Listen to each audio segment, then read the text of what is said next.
هو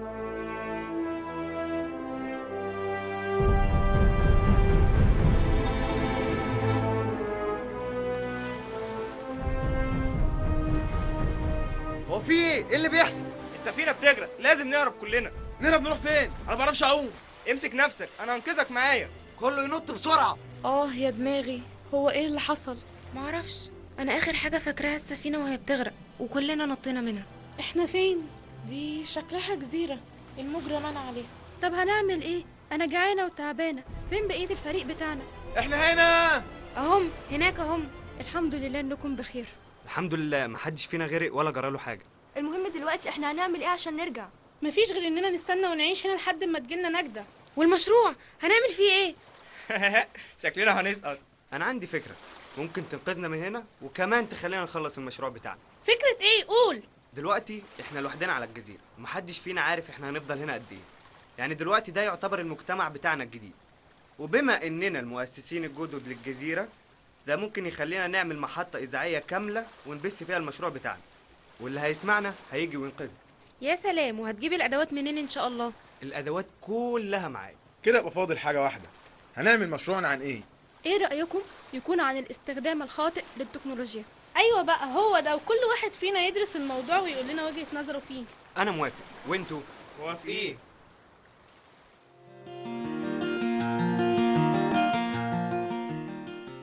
انتوا دلوقتي بتسمعوا صباح الخير يا جزيرتنا مع شيماء محمد.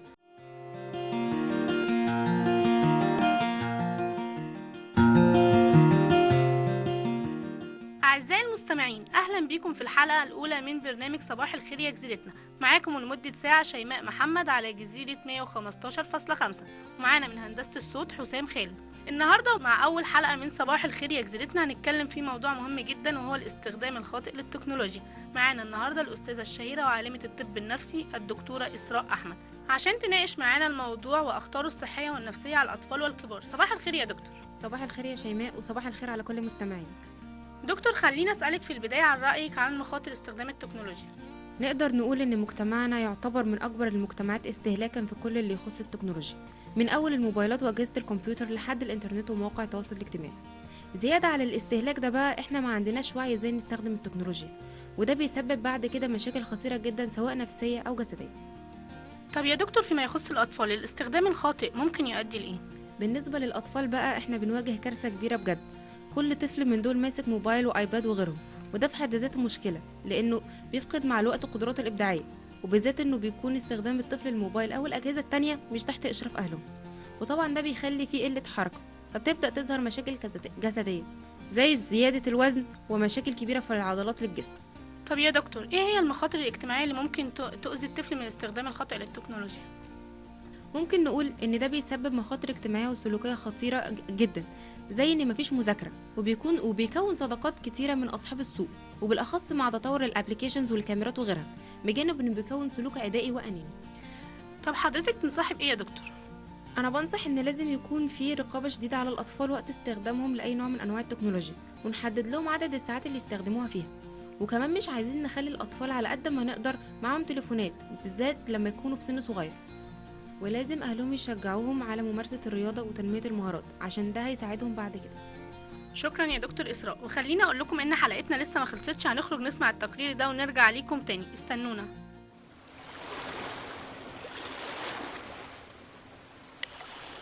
حضرتك بتستخدم الانترنت في ايه؟ أنا بستخدمه في الواتس والفيس، فأي حاجة ممكن أشارك فيها مع أصحابي. طب ممكن انت تستخدمه انك تعمل داونلود لخبر او معلومة؟ هو أنا غالبا لأ، أنا بستخدمه في الشات بس، ولو عايز أعرف أخبار عن النادي الأهلي. طيب انت بتقعد على النت كام ساعة؟ يعني ممكن 5 ساعات. انت مش شايف ان دي مدة كتيرة؟ لا مش كتير بالنسبة لي.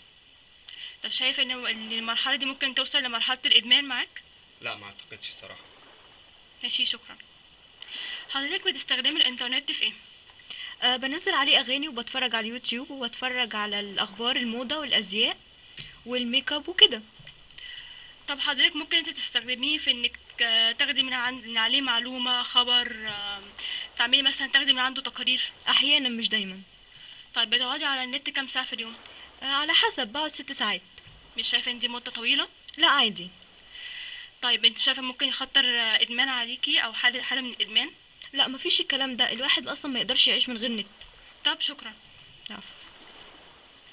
حضرتك ممكن تستخدم الانترنت في ايه؟ عشان اشارك مع اصحابي. طب ممكن انت تعمل عليه داونلود معلومة او خبر؟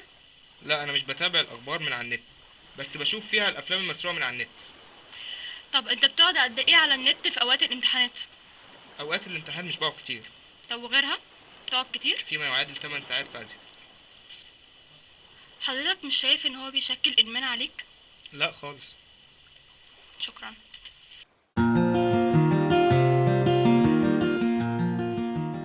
عشان يشوف بيها الافلام المسروقه على النت. ده كان تقرير من الشارع عشان نعرف ان الشباب بيستخدموا التكنولوجيا في ايه، وزي ما حضراتكم سمعتم ان الكل بيستخدمها عشان الواتس والفيس، انما مفيش اي حد قال حاجه مهمه. يعني في الحقيقه يا ساده اننا بنضيع وقت كبير جدا في استخدام التكنولوجيا.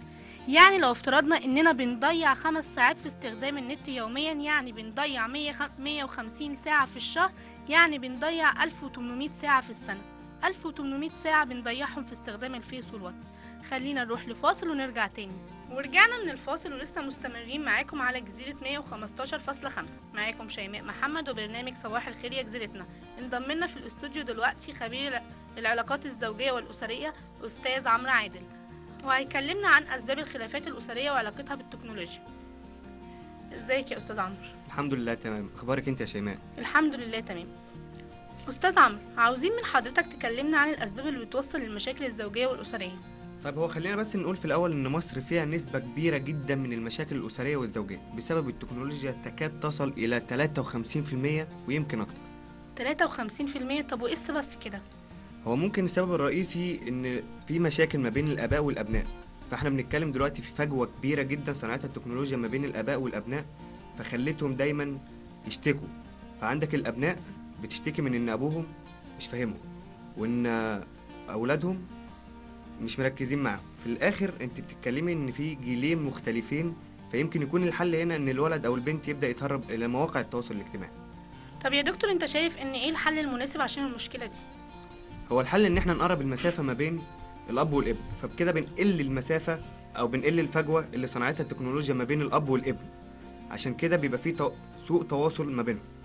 مفيش مانع ان الاب والام يحاولوا يشاركوا الابناء في اللي هم بيعملوه او ان هم يتواصلوا معاهم، وبس بشرط بيكونوا مراقبين عليهم ويحاولوا يدوهم النصيحة إن أمكن، ويكون في عدد ساعات أقل لاستخدام الإنترنت. طب ده يا دكتور بالنسبة للآباء والأبناء، بالنسبة للمتزوجين؟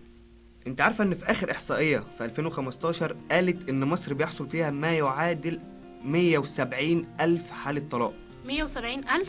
وإن مصر بتحتل المرتبة الأولى في الطلاق بسبب الإنترنت من الفئات العمرية ما بين 20 إلى 30 سنة، وده بيكون بسبب الغيرة أو الشك. طب يا دكتور، يعني بالأرقام الرهيبة اللي أنا بسمعها دي، أنت تنصحنا بإيه؟ اللي أنا أقدر أنصح بيه إن كل 2 متجوزين لازم يكون في تفاهم ما بينهم، ولو فعلا زوجك أو زوجتك عمل علاقة على الإنترنت فكري أو فكر قبل قرار الطلاق إيه السبب اللي يوصله إن هو يعمل كده. شكرا يا دكتور. قبل ما نختم نروح لموجز لأهم إحصائيات 2015. موجز سريع لحصاد أخبار 2015. الرئيس السيسي يغادر البلاد اليوم لتوقيع اتفاقية أو الإنشاء مفاعل نووي في روسيا. مصر تصنف عالميا كأول دولة في جودة التعليم والبحث العلمي. مصر تفتح باب الهجرة للمواطنين الأمريكان الراغبين في القدوم إلينا. سقوط بائعين بحوزتهم 7000 لعبة نارية قبل الكريسماس في باريس. شرطة اسكتلاند يارد تلقي القبض على عصابة كليبة وبندق في لندن. ومن الأخبار الاقتصادية، مصر تخطط لضخ كميات كبيرة للصناعات البوتاجاز لمنع حدوث أزمات خلال الشتاء القادم في أمريكا. ارتفاع قيمة الجنيه المصري ليصل إلى 8 دولارات. مصر تهدد بقطع المعونة عن أمريكا بسبب سياستها الداخلية. ومن أخبارنا الرياضية، أبدى رئيس النادي الملكي مرتضى زرزور غضبه على القرارات التحكيمية في مباراة فريقه أمام نادي برشلونة بالدوري الأسباني، وقد قرر عدم استكمال الدوري بسبب القرارات الظالمة.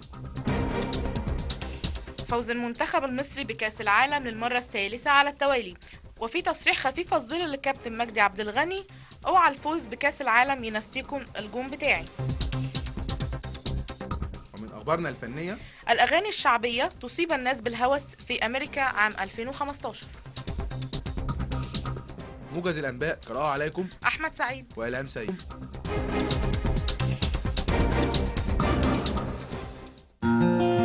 خلص وقت حلقتنا بسرعة. أتمنى إننا نكون عرفنا إيه أسباب ومخاطر الاستخدام الخاطئ للتكنولوجيا، وأتمنى من كل مستمعينا إنهم يبدأوا فعلا يستخدموا التكنولوجيا بطريقة صحيحة. كان معكم شيماء محمد من برنامج صباح الخير يا جزيرتنا على محطة 115.5. باي باي.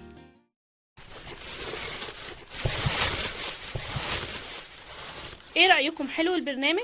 كان رائع فعلا، ابدعتي. تفتكروا ده ممكن يكون حد سمعه ويجي ينقذنا؟ ولو حتى محدش سمعنا، ادينا خلصنا المشروع بتاعنا وهنستنى لما تجيلنا نجدة. إيه ده؟ شايفين اللي أنا شايفاه ده؟ دي سفينة. احنا هنا، احنا هنا. إيه ده؟ إحنا الحمد لله اتنجدنا، الحمد لله. إحنا هنا، تعالوا. الحمد لله اتنجدنا وعملنا المشروع كمان. كله بفضلكم يا شباب، هو ده فعلا روح فريق العمل.